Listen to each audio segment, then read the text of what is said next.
جو ہیں وہ تو بہت ہی لرزا دینے والے. اور اگر کہیں بنی اسرائیل میں کوئی ایسا بدبخت اور شقی شخص موجود تھا جس نے اپنی ماں کے ساتھ نکاح کر لیا تھا، تو میری امت میں بھی کوئی نہ کوئی ایسا بدبخت جو ہے پیدا ہو کر رہے گا جو ماں کے ساتھ نکاح کرے گا، زنا کرے گا، معاذ اللہ، جس کا کوئی شخص تصور نہیں کر سکتا. تو من الذین ھادوا یحرفون الکلم عن مواضعہ، اتنا حصہ ہم پڑھ چکے تھے. وہ لوگ کہ جنہوں نے یہودیت اختیار کی ہے، جو یہودی ہیں، وہ تورات کی باتوں کو ان کی سیاق و سباق سے جدا کر دیتے تھے، پھیر دیتے تھے. وَيَقُولُونَ سَمِعْنَا وَعَصَيْنَا، اب آگے فرمایا اور وہ کہتے تھے سمعنا، ہم نے سنا. لیکن حضرت موسیٰ علیہ السلام کے سامنے جب حاضر ہوتے تھے تو کیا کہتے تھے؟ سمعنا، لیکن اطعنا کی بجائے عصینا. اب گویا کہ بالکل اطعنا عصینا یہ تقریباً بولنے کے اعتبار سے بہت مشابہ ہیں، لیکن یہاں اصل میں وہ سمعنا و اطعنا کہنے کی بجائے سمعنا و عصینا کہتے تھے. سمعنا و اطعنا کے معنی کیا ہے؟ ہم نے سنا اور ہم اطاعت کریں گے. اور اس کے دوسرے کے معنی کیا ہے؟ سمعنا و عصینا، کہ ہم نے سنا اور ہم نافرمانی کریں گے. زمین و آسمان کا فرق. زبان کے اندر تھوڑا سا جو ہے نا لوچ دے کر ایسے کہا کہ سننے والا جو ہے وہ تو سمجھے شاید ممکن ہے اس نے اطعنا ہی کہا ہو، لیکن اپنے اندر پوری طرح جو ہے ارادے کے ساتھ عصینا کہا. واسمع غیر مسمع، اور اسی طرح جب حاضر ہوتے تھے حضرت موسیٰ کے پاس تو کہتے تھے ذرا ہماری بات سنیے، اور ساتھ ہی ہلکے سے غیر مسمع، نہ ہی سنو تو اچھا ہے. یہ بھی گویا کہ ایک جیسے آپ کے یہ بیزاری کی بات. اب یہ کون لوگ تھے؟ یہودی، جو حضرت موسیٰ علیہ السلام کو اللہ کا رسول اور نبی مانتے تھے. یہی معاملہ منافقین کا تھا نبی اکرم صلی اللہ علیہ وسلم کے ساتھ، ہم پڑھ چکے. اس لیے کہ آتے تھے حضور کے پاس اور اس قسم کے الفاظ کہتے تھے جس میں پھر وہ بالکل وہی الفاظ کہ رائنا کو رائنا کہہ دیا، منافقین کی طرف بھی منسوب ہے. وَرَائِنَا اللَّيِّمْ بِأَلْسِنَتِهِمْ، اور اسی طرح رائنا جو ہے اس کے اندر بھی زبان کو بگاڑ کر رائنا کہہ دیتے. رائنا کے معنی ہے میری طرف توجہ فرمائے، میری طرف متوجہ ہوں، جس طرح ہم بھی کہتے ہیں ایکسکیوز میں آپ سے بات کرنا چاہتا ہوں. رائنا، اے میرے چرواہے. خوب سے باطن جو ہے وہ اس کے اوپر آ گیا. وَطَعْنًا فِي الدِّينِ، اور سب سے بڑھ کر یہ کہ دین کے اندر طعنہ زنی کرتے تھے، دین کے معاملات کو ٹونٹ کرنا، اس میں جو ہے استہزاء اور تمسخر اور مذاق اڑانا. وَلَوْ أَنَّهُمْ قَالُوا سَمِعْنَا وَأَطَعْنَا، اور اگر وہ یہ کہتے کہ ہم نے سنا اور ہم اطاعت کریں گے، ہم نے مانا ہے، ہم نے حکم سننے کے بعد اس کی اطاعت کا وعدہ کیا ہے. وَاسْمَعْ، اور کہتے سنیں، غیر مسمع نہ کہتے. وَانظُرْنَا، اور رائنا کی بجائے انظرنا کہتے. لَكَانَ خَيْرًا لَهُمْ، تو یہ ان کے لیے بہت بہتر ہوتا. وَأَقْوَمْ، اور زیادہ موقع کی بات تھی، سیدھی بات یہ تھی کہ بجائے اس طرز عمل کے جو انہوں نے اختیار کیا، انہیں چاہیے تھا کہ یہ طرز عمل اختیار کرتے. سمعنا وَأَطَعْنَا، اے اللہ کے رسول ہم نے آپ کی بات سنی ہے، ہم اطاعت کریں گے، ہم پابندی کریں گے، فرما برداری کریں گے. وَلَٰكِن لَعْنَهُمُ اللَّهُ بِكُفْرِهِمْ، بلکہ یہ جو کفر انہوں نے بکا تھا اس کی وجہ سے اللہ تعالیٰ نے ان پر لعنت کر دی. فَلَا يُؤْمِنُونَ إِلَّا قَلِيلًا، تو اب ان میں سے ایمان لانے والے چند ہی باقی رہ گئے، بہت ہی کم ہیں جو ایمان لائے. اب ان یہودیوں کی طرف بھی اشارہ ہے جو 3 قبائل کی شکل میں مدینہ میں موجود تھے، کہ ان میں سے بھی بہت کم لوگ ہیں خوب جانتے پہچانتے ہیں حضور کو لیکن ایمان نہیں لائیں گے. یا ایھا الذین اوتوا الکتاب آمنوا بما نزلنا مصدقا لما معکم، یا ایک دوسرا اسلوب اختیار کیا گیا، یا ایھا الذین اوتوا الکتاب، اے وہ لوگوں کو جنہیں کتاب دی گئی تھی، مراد تورات ہے، بائبل ہے، انجیل ہے. آمنوا بما نزلنا، ایمان لاؤ اس شے پر جو ہم نے نازل کیا. اب کس پر نازل کیا؟ محمد پر صلی اللہ علیہ وسلم. اور کیا شے نازل کی؟ قرآن. اس پر ایمان لاؤ، اس لیے کہ قرآن وہ کتاب ہے جو تورات کی تصدیق کر رہی ہے کہ تورات بھی اللہ کا کلام ہے. یہ اسی سنہری جو زنجیر ہے، اسی سلسلے کی ایک کتاب ہے. مختلف نبیوں اور رسولوں کو اللہ تعالیٰ نے کتابیں اور صحیفے عطا فرمائے. موسیٰ کو تورات عطا فرمائی تھی، عیسیٰ کو انجیل عطا فرمائی، حضرت داؤد کو زبور دی تھی، حضرت ابراہیم علیہ السلام کو صحیفے دیے. اسی طرح یہ قرآن نازل کیا اسی اللہ نے. آمنوا بما نزلنا، ایمان لاؤ اس شے پر جو ہم نے نازل کی، مصدقا لما معکم، جو تصدیق کر رہی ہے جو تمہارے پاس موجود ہے، جو کتاب ہے اس کی تصدیق کر رہی ہے. من قبل ان نطمس وجوہا فنردها على ادبارها، اس سے پہلے کہ ہم چہروں کو بالکل چپٹا کر دیں، سپاٹ کر دیں اور انہیں ان کے پشت کے بل پھیر دیں. اب یہ اللہ تعالیٰ کے عذاب کی شکل ہے، جیسے کہ آیت کے اگلی حصے میں وہ عذاب آ بھی رہا ہے. او نلعنہم کما لعنا اصحاب السبت، یا ہم یہ کہ ان پر وہ لعنت بھیجے یا وہ لعنت تھوپ دے جو اصحاب سبت پر تھوپی تھی. سورہ مائدہ میں تو بڑی تفصیل سے ان کا ذکر آ جائے گا، لیکن سورہ بقرہ میں بھی اشارہ ہوا تھا. یہ قبیلہ موجود تھا جو سمندر کنارے تھا اور یہ ماہی گیری ان کا پیشہ تھا، مچھلیاں پکڑنا. تو رات کا حکم یہ تھا کہ پورے ہفتے کے دن طلوع آفتاب سے لے کر غروب آفتاب تک کسی قسم کا کاروبار دنیاوی نہیں کر سکتے. مچھلیاں پکڑتے تو نہیں تھے لیکن ہفتے کے دن صبح سے لے کے شام تک گڑھے کھوتے رہتے تھے تاکہ سمندر کا پانی رات کو اس میں آ جائے. اب رات کو جب سمندر کا پانی چڑھ جاتا تھا، اور عام طور پر جو حضرات بھی کبھی گئے ہیں ساحلی علاقوں پر تو کبھی رات کے اوقات میں دیکھے ہوں تو جب سمندر کے اندر بڑا جوش ہوتا ہے، اور اس جوش کا خاص تعلق جو ہے چاند کے سائز سے بھی ہوتا ہے. چاند اگر چھوٹا ہے تو جوش کم ہوگا، اور جب 14ویں کا چاند ہوتا ہے تو معلوم ہوتا ہے سمندر جو ہے پورے جوش پر ہے، پورے جوبر پر ہے رات کے اوقات میں. تو دن بھر تو محنت کی وہ گڑھے کھودے، اور رات کے اوقات میں جب سمندر جو ہے چڑھ گیا تو سمندر کا پانی ان گڑھوں میں آ گیا، گڑھوں کے ساتھ مچھلیاں بھی آ گئی. ہفتے کے دن مچھلی نہیں پکڑی، گویا کہ وہ بات جو ہے انٹیکٹ رکھی کہ کاروبار دنیا بھی نہیں کریں گے، لیکن سارا دن جس غرض کے لیے تھا کہ اللہ کی عبادت کرو، کوئی ذکر و اذکار کرو، وہ کام کیا نہیں. سارا دن مشقت کی، گڑھے کھودتے رہے، اور پھر یہ کہ ہفتے کے دن مچھلیاں نہیں پکڑی. اتوار کو صبح جا کر مچھلیاں پکڑ لی. گویا کہ اگر کسی نے توجہ بھی دلائی تو اس نے کہا کہ ہم نے کون سا کاروبار کیا تھا ہفتے کے دن تو ہم نے محنت کی تھی، صرف گڑھے کھودنے تھے. تو ان لوگوں کی شکل پھر قرآن کہتا ہے فَقُلْنَا لَهُمْ كُونُوا قِرَدَةً خَاسِئِينَ. پھر ہم نے ان کے لیے حکم جاری کر دیا کہ ایسے تمام لوگ جو یہ حرکت کر رہے ہیں ان کے چہرے بندروں کے سے بنا دیے گئے. اور یہ معاملہ ہوا، بندروں اور خنزیروں کا بھی ذکر ہے. تو اسی کی طرف اشارہ کیا جا رہا ہے کہ ان لوگوں اس سے پہلے کہ وہ دن آ جائے کہ ان کے چہرے جو ہیں وہ بالکل چپٹے، یہ نقش و نگار جو ہوتے ہیں جس کی وجہ سے چہرہ نمایاں ہوتا ہے. اسی چہرے کو کسی ٹرک کے پہیے کے نیچے سے گزار دیں تو بالکل چپٹا ہو جائے گا، نہ آنکھ رہے گی نہ ناک رہے گی. النطمس وجوہا فنردھا علی ادبارہا، کہ اب چہروں کو بالکل چپٹا کر دیں اور ان کو ان کے پشت کی بل پھیر دیں، گویا کہ چہرہ اب سامنے نہیں ہے بلکہ پشت کی طرف ہے. او نلعنہم کما لعنا اصحاب السبت، یا ان پر لعنت کرے جیسا کہ ہم نے اصحاب سبت پر لعنت بھیجی تھی. وکان امر اللہ مفعولا، اور یہ اللہ کا حکم ہے جو پورا ہو کر رہتا ہے. اس دنیا میں نہیں ہوا لیکن یہ کہ بہرحال یہودیوں کے ساتھ کو کچھ آخرت میں ہوگا، اور یہ تمام چیزیں جن کا یہاں ان سے گویا کہ لعنت کی گئی ہے اس کے مصداق بنیں گے اس دن. ان اللہ لا یغفر ان یشرک بہ ویغفر ما دون ذلک لمن یشاء. اللہ تعالیٰ اس بات کو تو ہرگز معاف نہیں کرے گا کہ اس کے ساتھ شرک کیا جائے. شرک بہت بڑا ظلم ہے، بہت بڑی ناانصافی، بہت بڑی نجاست. یہ تو اللہ تعالیٰ برداشت نہیں کر سکتا. اور شرک میں بھی مختلف گریڈز ہیں. ایک ہے شرک فی ذات، کسی کو اللہ کا بیٹا یا بیٹی قرار دے دینا، یہ عریاں ترین شرک، گھناونا ترین شرک. یہ معاملہ تو آپ جو ہے انسانوں کی سطح پر بھی دیکھ سکتے ہیں. کسی چلتے پھرتے بچے کو آپ منسوب کر دیں گے بھئی یہ تو فلاں شخص کا بچہ ہے. ایک تو یہ نا لا علمی کی بنیاد پر کہ آپ کو معلوم نہیں تھا، لیکن ایک ہوتا ہے پوری بدنیتی کے ساتھ کہ اصل میں اس کی ماں جو ہے، اس شوہر تو اس کا کوئی اور ہے، لیکن اس ماں کے تعلقات جو ہیں فلاں شخص کے ساتھ ہوئے تھے، اس کے نتیجے میں بچہ پیدا ہوا.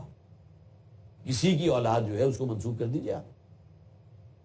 کجا یہ کہ اللہ تعالیٰ کے بارے میں انسان کا یہ تصور قائم کر لینا کہ اللہ کے بھی کوئی اولاد ہے. معاذ اللہ ثم معاذ اللہ، یہاں جو میں نے مثال دی ہے اس کے اندر تو ایک ناجائز والا پہلو آ گیا نا. لیکن یہ کہ کسی کی طرف اولاد کو منسوب کر دینا، اس کے ڈانڈے کہاں تک پہنچتے. تو یہ تو وہ شرک ہے جو سب سے زیادہ عریاں، سب سے زیادہ گھناونا شرک ہے. اور سورہ مریم کی وہ آیات آپ کو سنائے بغیر آگے نہیں بڑھ سکتا جس میں فرمایا گیا تکاد السماوات یتفطرن منہ وتنشق الارض وتخر الجبال هدا ان دعوا للرحمن ولدا. آسمان پھٹ پڑنے کو ہے، زمین شک ہو جانے کو ہے، پہاڑ جو ہے دب جانے کو ہے. اتنی بڑی جسارت ان لوگوں کی، اتنا بڑا قول انہوں نے اپنی زبان سے نکالا کہ اللہ کا بیٹا ہے، اللہ کی کوئی بیٹی بھی ہے. تو ان اللہ لا یغفر ان یشرک بہ، اس نوع کے شرک کو تو اللہ تعالیٰ کبھی معاف نہیں فرمائے. یہ الگ بات ہے کہ توبہ وہ دروازہ ہے کہ بڑے سے بڑا مشرک، آج تک کسی کو یہ جرت نہیں ہوئی کہ کسی شخصیت کے بارے میں یہ کہے کہ وہ اللہ کی بیوی تھی، معاذ اللہ. یہ تو کہتے ہیں بیٹا ہے اللہ کا، لیکن اس کی جرت نہیں ہوتی کہ اس بیٹے کی تو کوئی ماں بھی تو ہوگی نا. وَلَمْ تَكُنْ لَهُ صَاحِبَةٌ، قرآن میں کہا گیا، دلیل دی گئی.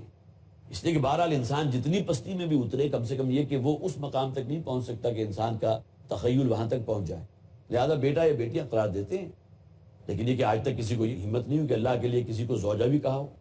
لیکن بہرحال یہ شرک کی وہ قسم ہے کہ جس کی کوئی معافی نہیں، سوائے اس کے کہ کوئی شخص جو ہے پوری طرح توبہ کر کے دائرہ اسلام میں آ جائے. بس ان اللہ لا یغفر ان یشرک بہ ویغفر ما دون ذلک لمن یشاء. اس سے نیچے نیچے کے جو گناہ ہیں، جو بھی معصیتیں، اللہ تعالیٰ جس کے لیے چاہے گا معاف فرما دے گا.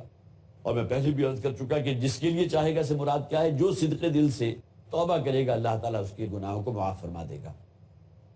وَمَن يُشْرِكْ بِاللَّهِ فَقَدِ افْتَرَىٰ إِثْمًا عَظِيمًا، اور جو شخص بھی اللہ کے ساتھ شرک کر رہا ہے تو اللہ کی طرف ایک بہت بڑا جھوٹ منسوب کر رہا ہے.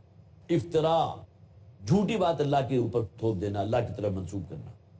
الم تر الی الذین یزکون انفسہم، کیا تم نے دیکھا ان لوگوں کی طرف یا غور کیا ان لوگوں کی طرف جو اپنے آپ کو بڑا مقدس بتاتے ہیں؟ اب یہ کون لوگ ہیں اس کا ذکر آگے آ رہا ہے. چونکہ وقت ہو گیا ہے چھوٹی سی بریک کا، تو ابھی ہم حاضر ہوتے ہیں انشاءاللہ وقفے کے بعد، پھر ملاقات ہوتی ہے آپ سے. السلام علیکم ورحمۃ اللہ وبرکاتہ.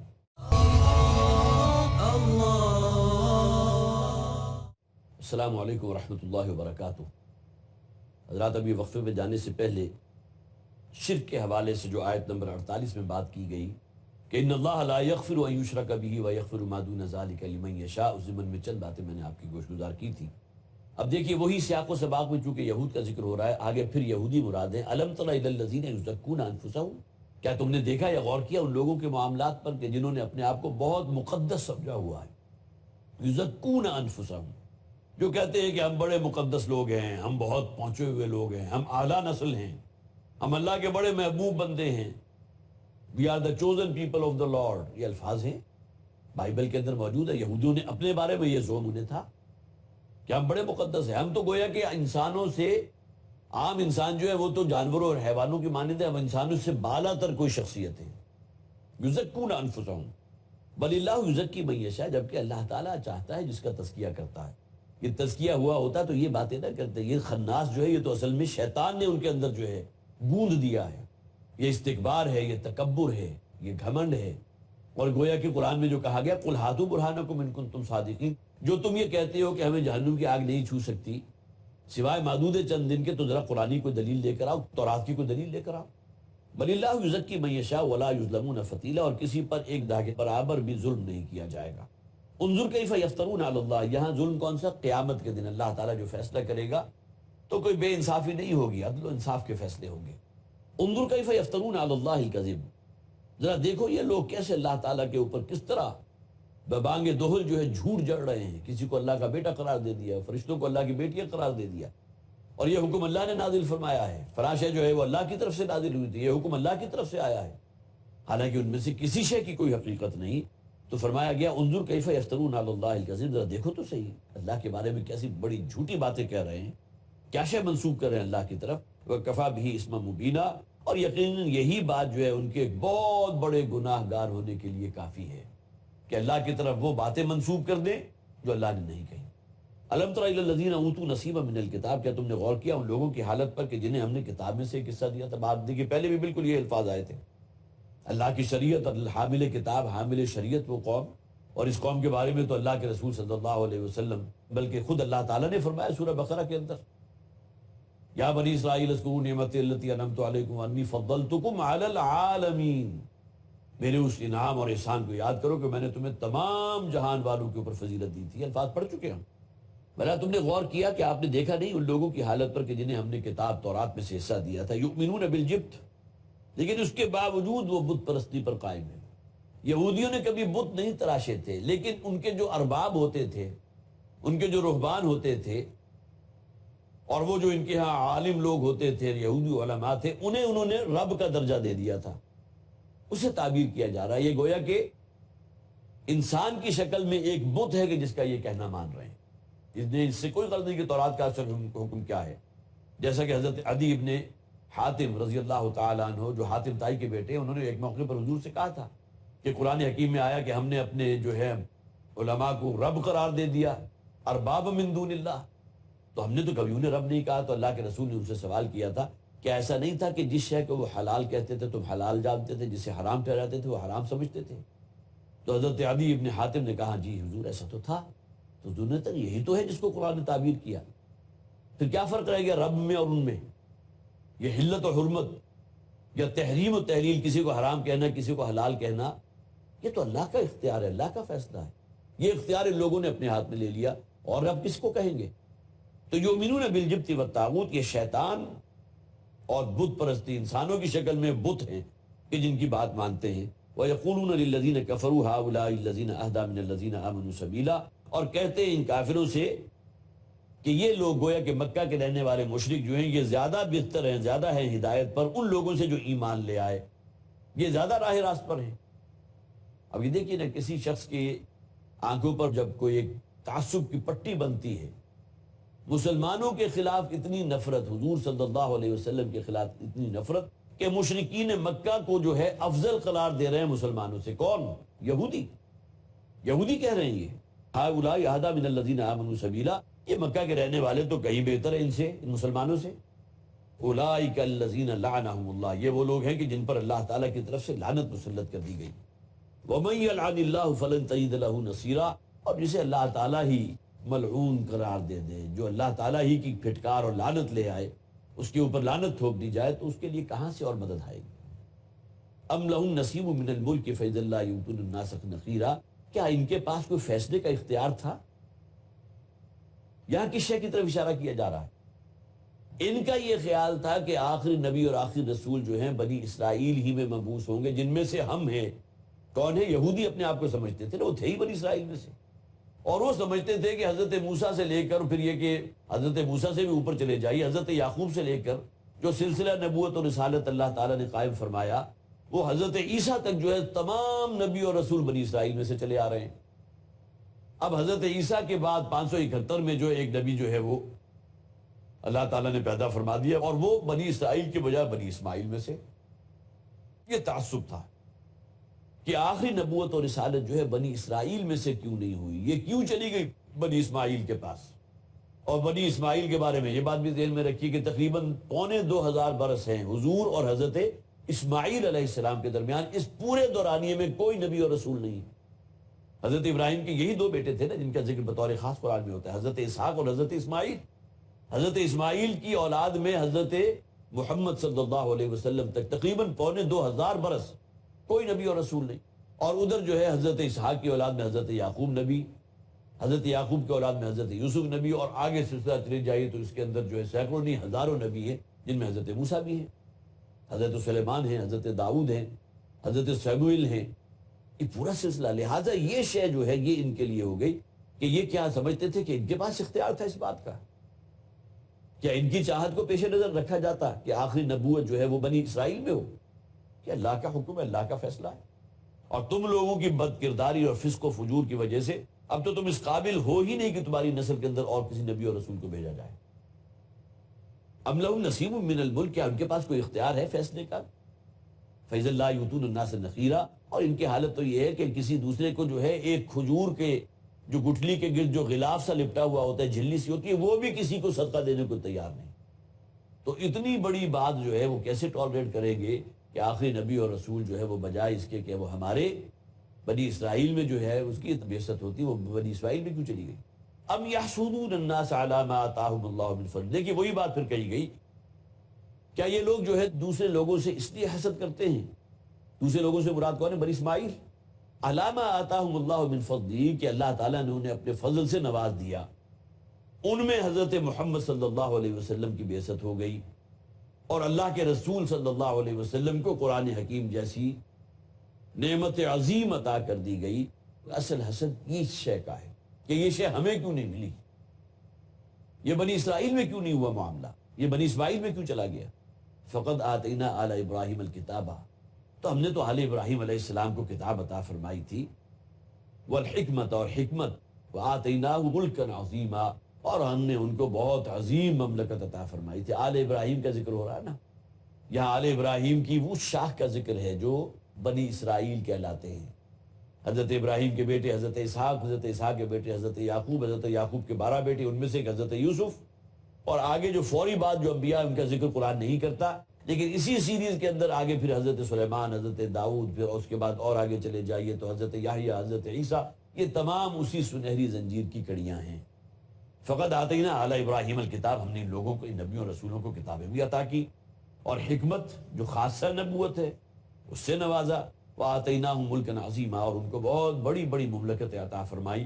یہ 100 سالہ دور جو تھا بنی اسرائیل کی تاریخ کا سب سے روشن ترین سنہری دور، جس میں ابتدائی 20 سال ہیں حضرت طالوت علیہ السلام کی بادشاہت، اس کے بعد 40 سال حضرت داؤد علیہ السلام کی بادشاہت، اور اس کے بعد پھر 40 سال حضرت سلیمان علیہ السلام کی بادشاہت.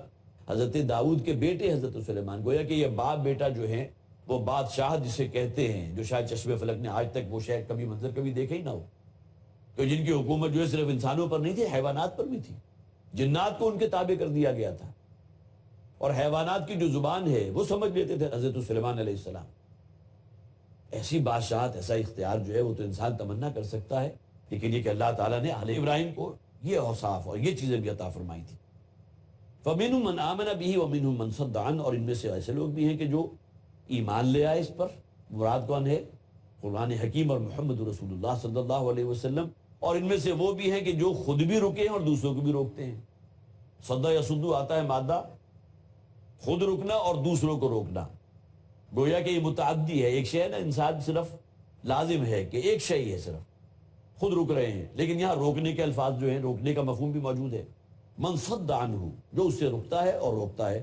وکفا بجہنم سعیرا، اور یقیناً اب جہنم ہی ہے کہ جو ان کے لیے کفایت کرنے والی ہے. ان کے جو جرائم ہیں ان اہل کتاب کے، وہ واقعتاً اس قابل ہیں کہ جو انہیں بالآخر جہنم کی دہکتی ہوئی آگ میں ڈالا جائے گا. اللہ تعالیٰ ہمیں توفیق عطا فرمائے کہ اہل کتاب کی جہاں بھی ذکر ہوا ہے تو اس میں ہم اپنے لیے بھی رہنمائی حاصل کریں، اس سے سبق اور عبرت حاصل کر سکیں. بارک اللہ لی ولکم فی القرآن العظیم ونفعنی وإیاکم بالآیات والذکر الحکیم.